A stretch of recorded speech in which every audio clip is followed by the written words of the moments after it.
मेरी बेटी 18 साल की थी।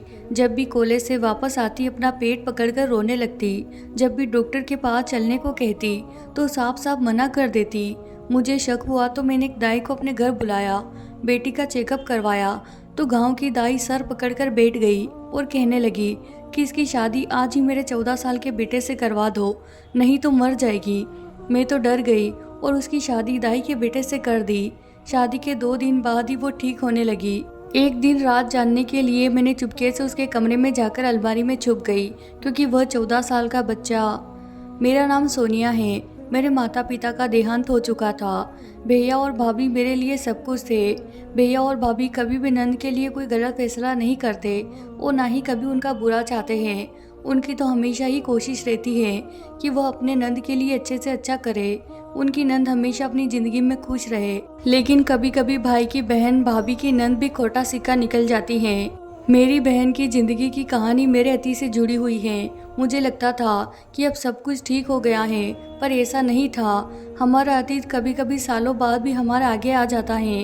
21 साल बाद मेरा अतीत मेरे सामने खड़ा हो गया था, लेकिन मैं कुछ नहीं कर सकती थी। मैंने जवान बहन के हाथों से ही धोखा खाया था। उसने मेरे भरोसे को तोड़कर रख दिया था। आज भी हम 2 बहनें थी। मेरी बहन मुझसे 3 साल बड़ी थी। जब हमने कॉलेज जाना शुरू किया तो बहन का बर्ताव मेरे साथ बदल गया।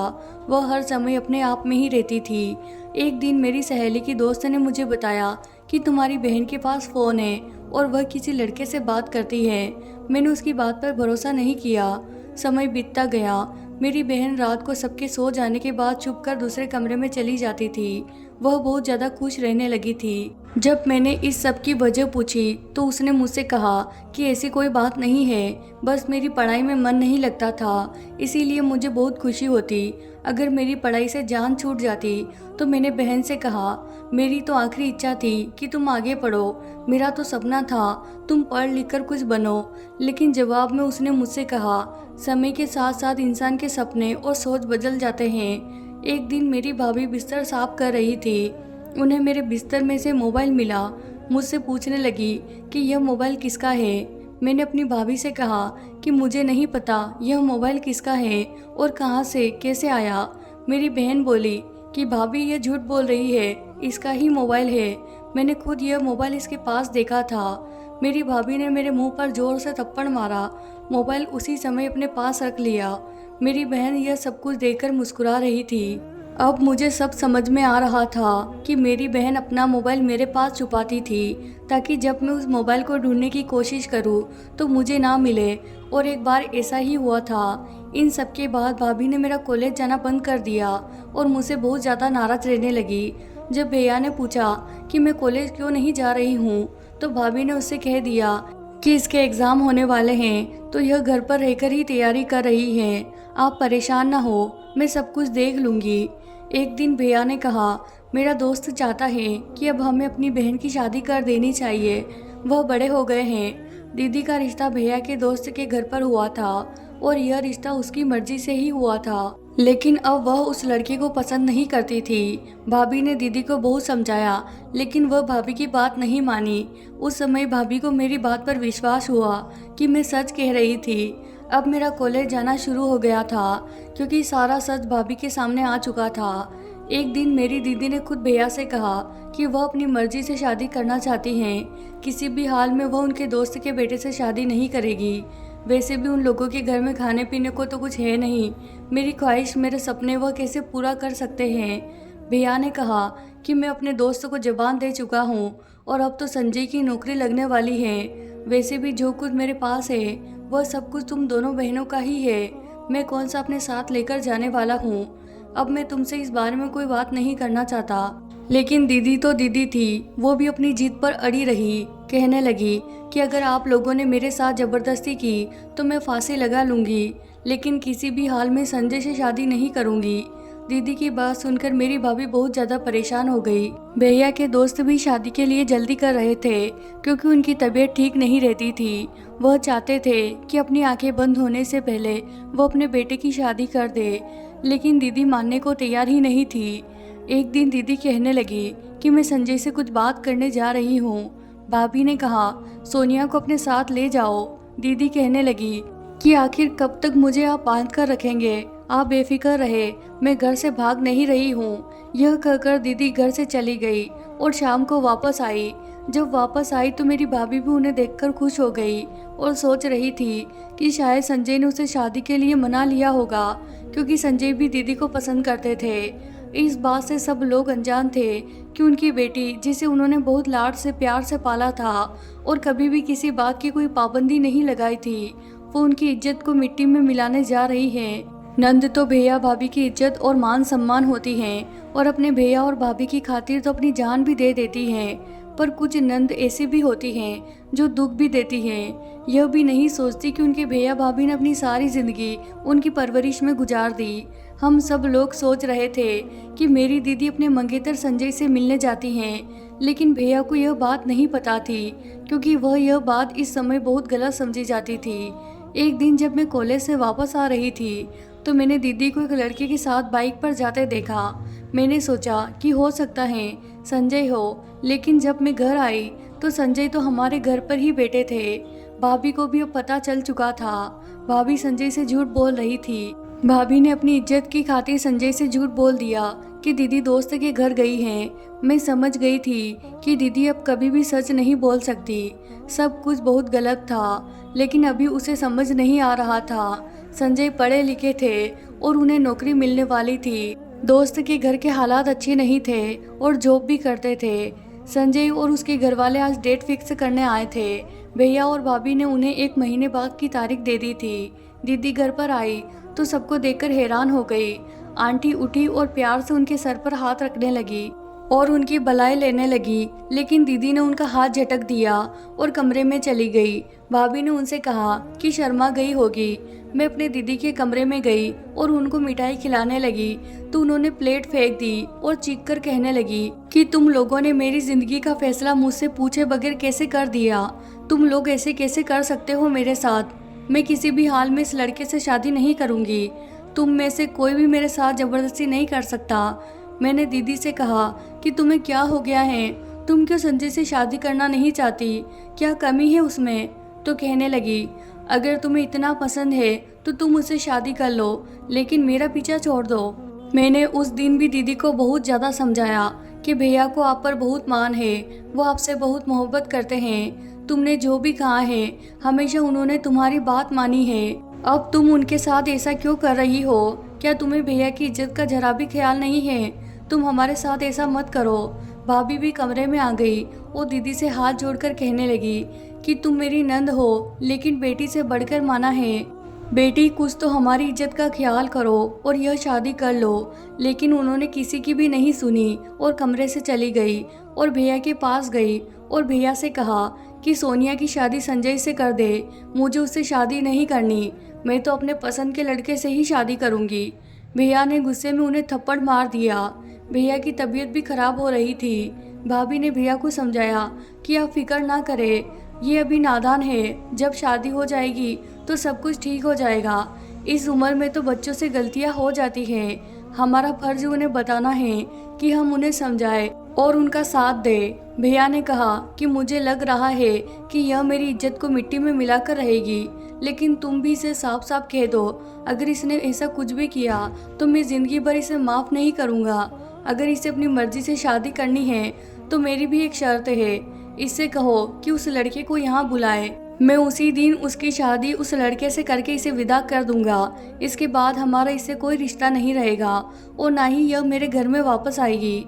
तुम भी इसे भूल जाना और सिर्फ इतना याद रखना कि हमारी एक ही बहन है। यह सुनकर मेरी भाभी रोने लगी, लेकिन जब दीदी को यह बात पता चली तो उन्हें जरा सा भी अफसोस नहीं हुआ, बल्कि वह तो बहुत ज़्यादा खुश हो गई। कहने लगी कि बस एक बार मेरी शादी हो जाए, फिर मैं भैया को खुद मना लूँगी। वह मुझसे बहुत प्यार करते हैं, मान जाएंगे। अब तो दीदी के पैर जमीन पर नहीं थे, वह तो आसमानों में उड़ रही थी। जब दीदी ने उस लड़के को बुलाने के लिए कॉल की तो उसने फ़ोन नहीं उठाया। भाई अब बहुत ज़्यादा परेशान थे कि वह अपने दोस्त से क्या कहेंगे। शादी के दिन भी पास आ रहे थे और लड़का भी दीदी का फ़ोन नहीं उठा रहा था। दीदी अब टेंशन में बीमार रहने लगी और इसी बीच संजय को भी सब कुछ पता चल गया था। संजय इस बारे में दीदी से बात करने आया था। दीदी ने उन्हें बहुत ज़्यादा बेइज्जत किया कहने लगी कि तुम्हारी हैसियत क्या है जो तुम मुझसे शादी करना चाहते हो। संजय जो दीदी का मंगेतर था कहने लगा, जब शादी के लिए कहा था तब तुमने मना क्यों नहीं किया? अगर तुम्हें मुझसे शादी नहीं करनी थी तो तुम उस समय मुझे इनकार कर देती, मैं कभी भी तुमसे रिश्ता नहीं करता। पर अब शादी की डेट फिक्स हो चुकी है, सब तैयारी पूरी हो चुकी है, अब मैं किसी भी हाल में पीछे नहीं हट सकता। अब बात मेरी इज्जत पर आ चुकी है। दीदी ने कहा, तुम्हें जो करना है वह कर लो, लेकिन मैं कभी भी तुमसे शादी नहीं करूंगी। वह लड़का अभी तक दीदी का फ़ोन नहीं उठा रहा था। दीदी उस लड़के के घर भी गई जहां वो रहता था, लेकिन उसका कुछ पता नहीं चल सका। उसके पड़ोसी ने भी उसके बारे में कुछ नहीं बताया और तब मजबूर होकर दीदी को भैया का फैसला मानना पड़ा। भैया ने उन्हें 10 दिन का समय दिया था। कहा था कि अगर वह सबके सामने तुम्हारा रिश्ता मांगने आता है तो मैं तुम्हें उसके साथ विदा कर दूंगा, अगर नहीं आया तो तुम्हें मेरी बात माननी पड़ेगी। पर वह लड़का नहीं आया और ना ही उसने दीदी का फ़ोन उठाया। अब घर में शादी की शहनाइयाँ बजने लगी, सब मेहमान आने शुरू हो गए थे। दीदी का रो रो कर बुरा हाल था। भाभी और भैया ने उन्हें बहुत समझाया कि भैया और भाभी कभी भी अपने बहन या नंद के लिए कोई गलत फैसला नहीं करते। भैया और भाभी तो हमेशा अपने बहन को खुश देखना चाहते हैं। संजय एक बहुत अच्छा लड़का है और वह तुम्हें बहुत खुश रखेगा। अगर जिससे तुम मोहब्बत करती हो वो लड़का सच्चा होता तो जिस दिन उसे तुम्हारे रिश्ते के बारे में पता चला था उसी दिन वह मुझसे बात करने के लिए आता। उसे सिर्फ तुमसे दिल लगी करनी थी, वह धोखेबाज था। लेकिन दीदी तो उसकी मोहब्बत में अंधी हो चुकी थी, वह सिर्फ अपना ही सोच रही थी। दीदी ने तो वैसे भी शुरू से बस अपना ही सोचा था, उनकी वजह से क्या कुछ हो जाएगा किसी को खबर नहीं थी। दीदी की शादी से कुछ दिन पहले मेरे लिए एक रिश्ता आया था। भैया भी बहुत खुश थे। भैया ने मेरा रिश्ता तय कर दिया था और सिर्फ घर वालों की मौजूदगी में ही।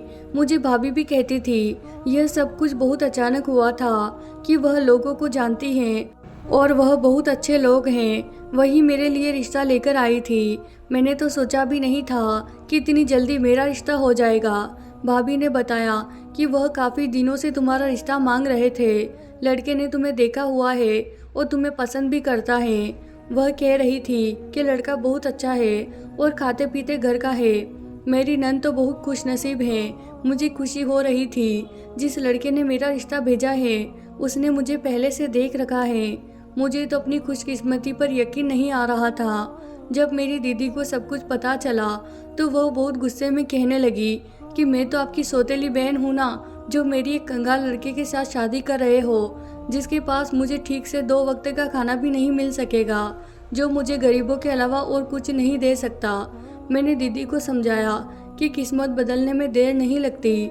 तुम देखना, संजय की बहुत जल्द अच्छी नौकरी लग जाएगी और उसका भी वक्त बदल जाएगा। मुझे भगवान पर पूरा भरोसा है। एक दिन मामी घर पर आई और अपने भाई से बात करवाई। उस दिन पहली बार मैंने अपने होने वाले पति से बात की थी और शायद यह मेरी पहली और आखिरी बात थी। मैं नहीं जानती थी कि अब कौन सी मुसीबत हमारे घर पर आने वाली है। मेरी बहन की शादी का दिन आ गया था और वह बहुत सदमे की हालत में बैठी थी। मेरी कजी ने कहने लगी, तुम तो ऐसे मुंह बनाकर बैठी हो जैसे जबरदस्ती तुम्हारी शादी कर रहे हो। सच तो यही था जो लोगों को लग रहा था। भाभी ने उन लोगों से बहाना बनाया और दीदी को वहां से ले गई। अब बारात भी आ चुकी थी, लेकिन किसी को नहीं पता था कि आने वाले पल में सब लोगों पर क्या कयामत टूटने वाली है।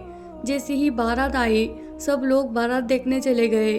मैं बहुत खुश थी कि मेरी बहन की शादी है। जब मुहूर्त का समय आया और पंडित जी ने दुल्हन को बुलाने के लिए कहा, मेरी भाभी मेरी दीदी को लेने गई, लेकिन वह अपने कमरे में नहीं थी।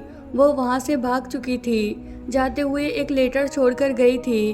उस लेटर में लिखा था, आप लोग मुझे शादी के लिए मजबूर नहीं कर सकते। मैं आप लोगों के लिए अपनी खुशियों को नहीं छोड़ सकती, इसीलिए मैं यह घर छोड़कर जा रही हूँ। यह सुनते ही भैया की हालत बहुत ज़्यादा खराब हो गई। भैया के दोस्त को और उनकी फैमिली को भी सब कुछ पता चल चुका था। सब लोग दुल्हन के आने का इंतजार कर रहे थे, पर वह तो अपने भैया की इज्जत उतार कर चली गई थी। भैया रोते रोते कह रहे थे कि मुझसे क्या गलती हो गई, ऐसी क्या कमी रह गई थी मेरी परवरिश में, जो मेरी बहन ने एक बार भी मेरी इज्जत का नहीं सोचा। अब मैं लोगों को क्या मुंह दिखाऊंगा, सबसे क्या कहूँगा कि मेरी बहन अपनी शादी छोड़कर कहाँ चली गई है। भैया के दोस्त ने कहा कि तुम फिक्र मत करो, सोनिया हमारी भी बेटी है। अगर आपकी एक बेटी हमारे घर की बहू नहीं बन सकी तो क्या हुआ, दूसरी बेटी बन सकती है। भैया ने मेरी तरफ देखा, मुझे उनकी आंखों में एक उम्मीद दिखाई दी थी। यह सुनकर मैं अपनी भाभी के गले लगकर रोने लगी।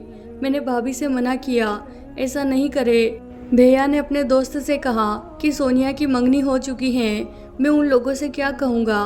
भैया के दोस्त ने कहा कि मंगनी ही तो हुई है, शादी तो नहीं हुई, उनसे कह देना कि सोनिया की शादी जहाँ होनी थी वहाँ हमने कर दी। इस तरह अचानक से मेरी संजय से शादी हो गई, जिसके बारे में मैंने कभी ऐसा सोचा भी नहीं था। आज वो मेरे सामने मेरा पति बनकर खड़ा था। हम लड़कियों के साथ ही हमेशा ऐसा क्यों होता है, क्यों हमें हमेशा कुर्बानी देनी पड़ती है। माँ, भैया और भाभी अपनी इज्जत के खातिर अपने दूसरे बहन के सपनों को तोड़ कर रख देते हैं। मेरी बहन के किए की सज़ा मुझे मिली थी और वह खुद ना जाने कहाँ चली गई थी, किसी ने भी उसकी खबर नहीं ली थी।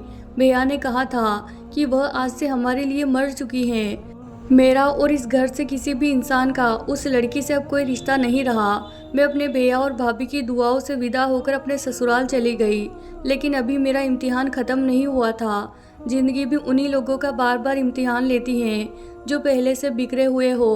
भाभी ने मुझे समझाया था कि सब कुछ भूलकर अब तुम्हें इस रिश्ते को निभाना होगा, क्योंकि अब से वही तुम्हारा घर है। लेकिन एक लड़की का कभी अपना घर नहीं होता, वो तो हमेशा एक जगह से दूसरी जगह जाती रहती है। सारी उम्र माँ बाप के घर पर यही बातें सुनते हैं कि पराया धन है, कल तो तुम्हें अपने घर जाना है। और जब शादी हुई तो सच में सास भी यही कह रही थी, यह घर तुम्हारा अपना नहीं है, क्योंकि मेरे बेटे ने तुमसे मजबूरी में शादी की है।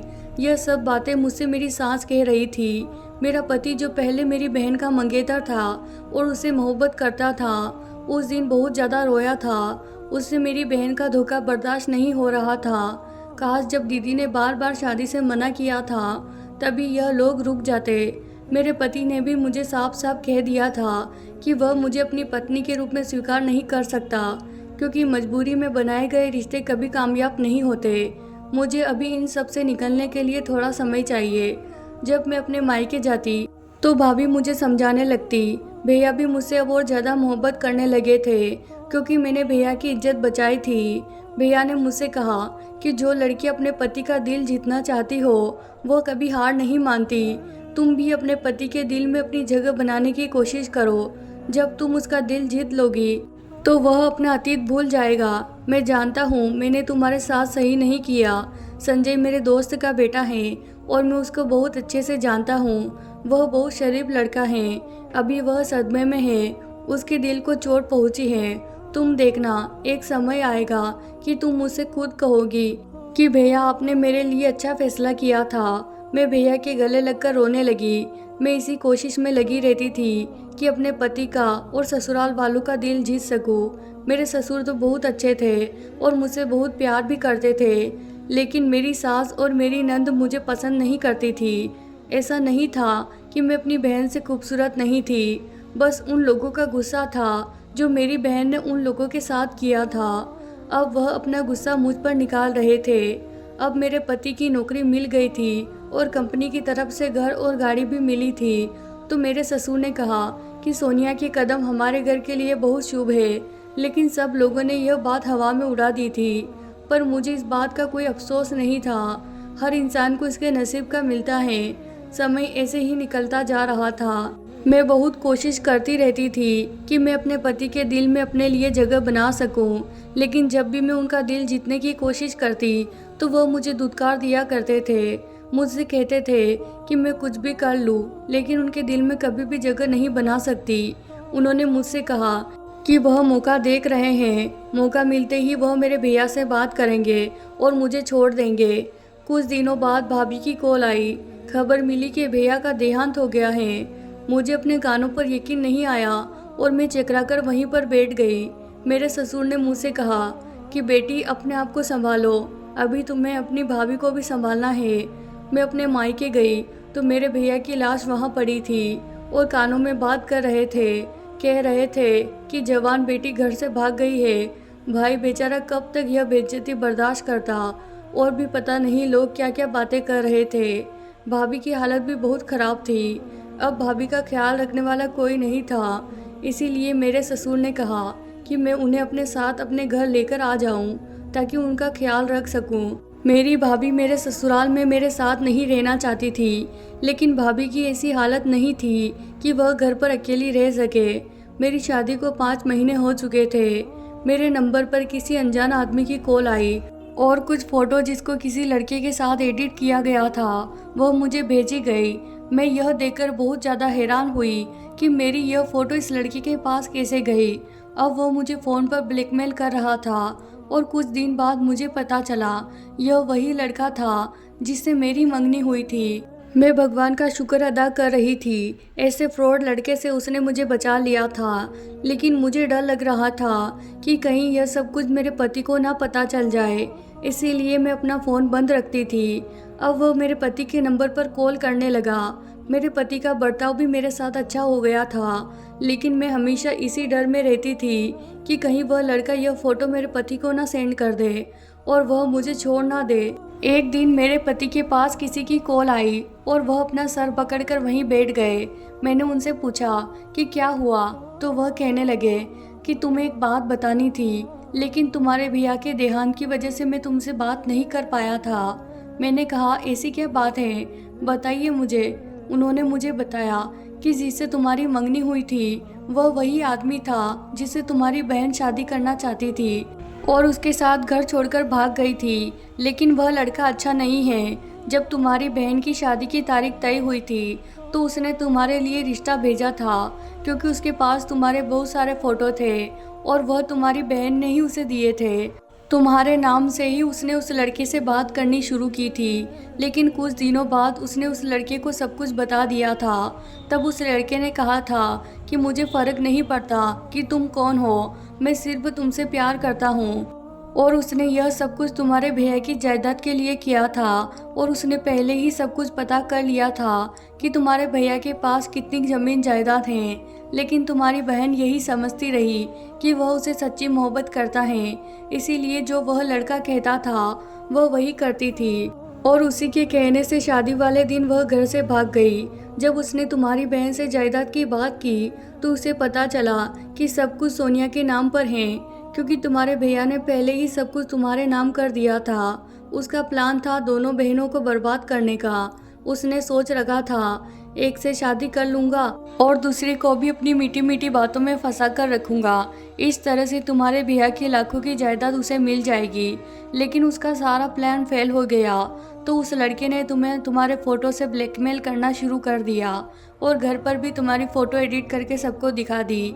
मुझे लगा था कि शायद तुम भी अपनी बहन की तरह धोखेबाज हो, पर जब वह तुम्हारे नंबर पर कॉल करता तो तुम घबरा कर फ़ोन काट देती और फ़ोन बंद कर देती थी। मैं यह सब कुछ नोटिस कर रहा था। फिर एक दिन मैंने तुम्हारे मोबाइल से वह नंबर लिया और अपने दोस्त से उस नंबर की इन्फॉर्मेशन निकलवाई। फिर मैं उस तक पहुंच गया जिस दिन तुम्हारे भैया की डेथ हुई। उसके अगले दिन ही तुम्हारी बहन का मेरे पास फ़ोन आया था और वह मुझे अपने किए की माफ़ी मांग रही थी। उसने मुझे बताया उस लड़के ने उसे धोखा दिया है। वह कहता है कि अपने भाई से पैसे लेकर आओ, लेकिन सब कुछ तो सोनिया के नाम पर है। मैं कहाँ से लाकर दूँ उसे पैसे। उस लड़के ने मुझे धक्के मारकर अपने घर से निकाल दिया और मुझसे शादी भी नहीं की। तुम्हारी बहन घर आना चाहती है और अब वह लड़का जेल में है और पहले से ही शादीशुदा था और उसके बच्चे भी हैं। उसकी पत्नी ने उसके ऊपर केस कर दिया। उसकी पत्नी ने भी मुझे सब कुछ बताया है। मैंने अपने पति से कहा कि आपने मुझसे एक बार भी नहीं पूछा कि वह लड़का मेरे बारे में सच कह रहा है या फिर झूठ। मेरे पति ने कहा तुम्हारे भैया ने एक बार मुझसे कहा था कभी भी मेरी बहन पर शक मत करना, इसीलिए नहीं किया। वह मेरी बहन है, बल्कि इस वजह से उसने अपने भाई की इज्जत बचाई है और अब वह तुम्हारे घर की इज्जत है। तुम भी अपना अतीत भूलकर सोनिया को अपना लो, क्योंकि जो बहनें भाई की इज्जत के खातिर अपना सर झुका देती है वह बहुत पाक दामन और मोहब्बत करने वाली होती हैं। वो कभी भी तुम्हारा भरोसा नहीं तोड़ेगी। मेरे पति मुझसे माफ़ी मांगने लगे और मैं सोच रही थी कि मेरे भैया ने मुझे सही कहा था कि संजय बहुत अच्छा है और मैं उसके साथ बहुत खुश रहूँगी। उसने मेरे कहे बगैर ही सब कुछ संभाल लिया था, वरना पता नहीं क्या हो जाता। मेरी बहन एक दिन घर आई और उसने सबसे माफ़ी मांगने लगी, लेकिन किसी ने भी उसे माफ़ नहीं किया। अब वह दर दर की ठोकरें खा रही थी। मेरी शादी को भी 3 साल हो गए थे और मैं प्रेग्नेंट थी। अब मेरी सास का बर्ताव भी मेरे साथ अच्छा हो गया था और मेरा बहुत ख्याल रखती थी। मैंने भी सब कुछ भुलाकर एक नई ज़िंदगी की शुरुआत की थी। कुछ दिनों बाद ही मेरे घर में एक प्यारी सी बेटी ने जन्म लिया था। मेरा पति बहुत खुश था। ऐसे ही वक्त गुजरता गया और मेरे बच्चे स्कूल से कॉलेज जाने लगे। मेरे 2 बच्चे थे। सबसे बड़ी मेरी बेटी थी। जब मेरी बेटी पैदा हुई थी तो मेरे परिवार वाले और मैं बहुत ज़्यादा खुश थे। पर अब जैसे जैसे वह बड़ी हो रही थी, वह बहुत ज़्यादा चिड़चिड़ी होने लगी थी। अपने भाई से भी लड़ती रहती थी और हमसे भी अच्छे से बात नहीं करती थी। पता नहीं क्यों वह मुझसे दूर होती जा रही थी। जब मैं उसे वजह पूछती तो वह कहती कि मम्मा आप तो मेरे पीछे ही पड़ी रहती हो। वह सिर्फ अपने कमरे में अकेली रहती थी, किसी से बात भी नहीं करती। जब एक दिन मेरी बेटी का रिश्ता आया तो हमने मना कर दिया, क्योंकि वह अभी पढ़ रही थी और अभी हमारा उसकी शादी करने का कोई इरादा भी नहीं था। लेकिन वह लोग पता नहीं कैसे थे, हमारे मना करने के बाद भी बार बार हमारे घर रिश्ता लेकर आने लगे। जब हमने उनकी बात नहीं मानी तो वह धमकियों पर उतर आए। मेरे पति ने उन लोगों की छानबीन निकाली तो यह सब सुनकर मेरी आंखें फटी की फटी रह गई। इतने सालों बाद आज मेरा अतीत मेरे सामने आकर खड़ा हो गया था। मेरी 18 साल की बेटी जब भी कॉलेज से वापस घर आती तो अपना पेट पकड़कर रोने लगती और कहती कि मेरे पेट में बहुत दर्द हो रहा है। जब मैं उससे पूछती कि बेटा चलो डॉक्टर के पास चलते हैं तो वह मना कर देती। इसीलिए मैंने सोचा कि मेरी एक गांव की मशहूर दाई थी, क्यों ना उसे घर बुलाकर अपनी बेटी को चेकअप करवा लेती हूँ, क्योंकि मेरी बेटी डॉक्टर के पास जाने से मना करती थी। जब दाई ने मेरी बेटी का चेकअप किया तो उनकी बात सुनते ही मेरे पैरों तले से ज़मीन निकल गई और मुझसे कहने लगी, अपनी बेटी की शादी आज ही मेरे 14 साल के बेटे से करवा दो, वरना वह मर जाएगी। मैं बहुत ज़्यादा डर गई थी। मैं अपनी बेटी को खोना नहीं चाहती थी, इसीलिए उसकी शादी उसी दिन कर दी। मुझे यह बात हैरान कर रही थी कि शादी के बाद वह सही होने लगी थी। मैं जानना चाहती थी कि आखिर यह क्या राज हो सकता है। इसीलिए मजबूर होकर एक दिन मैं अपनी बेटी के कमरे में चुपके से झांका तो वहाँ कोई 14 साल का लड़का नहीं था, बल्कि वही लड़का था जो मेरी बेटी का रिश्ता लेकर आया था। और वह उसी का बेटा था जिसने मेरी बहन को धोखा दिया था और उसके साथ साथ मेरी ज़िंदगी बर्बाद करने की कोशिश की थी। मेरे पति ने मुझे समझाया था कि अपने गांव की दाई की बातों में मत आओ, हमारी बेटी को कुछ नहीं हुआ है, वह बिल्कुल ठीक हो जाएगी। लेकिन मैं नहीं जानती थी कि जिस पर भी मैं भरोसा करती थी उसने ही मेरे भरोसे को तोड़कर रख दिया। मेरे दाई के साथ साथ मेरी बेटी ने भी मुझे धोखा दिया था। मुझे देखते ही मेरी बेटी के चेहरे का रंग उड़ गया और कहने लगी, मम्मा मम्मा मैं सुनील से बहुत प्यार करती हूँ, इसीलिए मैंने ये सब कुछ नाटक किया, आप मुझे माफ़ कर दे। मैंने उससे कहा कि तुम बिल्कुल अपनी मासी पर गई हो, उसने भी ऐसे ही अपने भैया और भाभी को धोखा दिया और भाग गई थी। और इस लड़के का बाप तो ऐसा नाग है जो कभी भी डसना नहीं भूलता। मेरे पति को जब यह सब कुछ पता चला तो उसने हमारी बेटी को घर से निकाल दिया। मेरी बेटी ने मुझसे कहा कि अगर आपको आपका प्यार नहीं मिला तो आप मुझसे मेरा प्यार क्यों छीनना चाहती हैं। मासी बिल्कुल सही कहती हैं कि आप दूसरों का हक छीन लेती हैं। मेरे पति ने उसे जोर से थप्पड़ मारा और उन दोनों को घर से निकाल दिया। उस दिन मैं बहुत ज़्यादा रोई थी। मेरी बहन ने मेरे हंसते बसते घर को उजाड़ दिया था। मेरी बहन चाहती थी कि मैं अपने पति को छोड़ दूँ और वह उससे शादी कर ले, क्योंकि अब संजय के हालात बहुत बदल चुके थे। संजय के पास गाड़ी बंगला सब कुछ था और जिस वजह से मेरी बहन ने संजय से शादी करने से लिए मना किया था, आज वह सब कुछ संजय के पास था। लेकिन यह सब कुछ तो नसीबों का खेल होता है। जब मेरी बहन को यह सब समझाया था तो वह यह बात नहीं समझी थी। एक दिन मेरी बहन का एक्सीडेंट हो गया और वह अपने हाथ पैरों से लाचार हो गई। मेरे पति मुझसे बहुत प्यार करते थे, वरना पता नहीं मेरा क्या होता। मैं अपनी बेटी को भी समझाने की बहुत कोशिश की कि यह लड़का तुम्हारे लायक नहीं है, और जब हमने उसके रिश्ते से मना कर दिया तो उन दोनों ने मिलकर यह प्लान बनाया और पेट दर्द के नाटक का करके मुझे बेवकूफ़ बनाया। वह यह भूल गई थी कि माता पिता अपने बच्चों के लिए कभी भी बुरा नहीं सोचते। अभी मेरी बेटी रोती हुई मेरे घर पर आई और मुझसे माफ़ी मांगने लगी। कहने लगी कि मम्मा मैं भटक गई थी, मासी ने मुझे आपके खिलाफ कर दिया था, लेकिन मुझे सब कुछ पता चल गया है कि उन्होंने आपके बारे में जो भी कहा था वह सब जो गलत था। मेरे पति ने मुझे डिवोर्स दे दी और धक्के मारकर अपने घर से निकाल दिया। मेरे पति ने मेरी बेटी को माफ़ नहीं किया और कहने लगे कि हमारी कोई बेटी नहीं है। मैंने अपने पति से कहा कि मैंने आज तक आपसे कुछ नहीं मांगा, आज मांग रही हूँ। हमारी बेटी से भूल हो गई थी, इसे माफ़ कर दो। मेरे पति ने मेरी बेटी को माफ़ कर दिया और हम सब लोग एक खुशहाल ज़िंदगी बिताने लगे। भला हो मेरे भैया और भाभी का, जो हम दो बहनों की खातिर भैया और भाभी अपनी खुद की औलाद को जन्म नहीं दिया।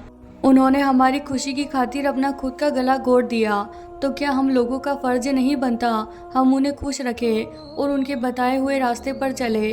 अभी भी हमारे ज़माने में ऐसे ही लोग होते हैं जो दूसरों के खातिर अपनी खुशियों को दबा देते हैं। ऐसे ही मेरे भैया और भाभी भी थे, जो मेरे मम्मी पापा के देहांत होने के बाद भी उन्होंने अपनी बेटी से बढ़कर हम दोनों बहनों को पाला था।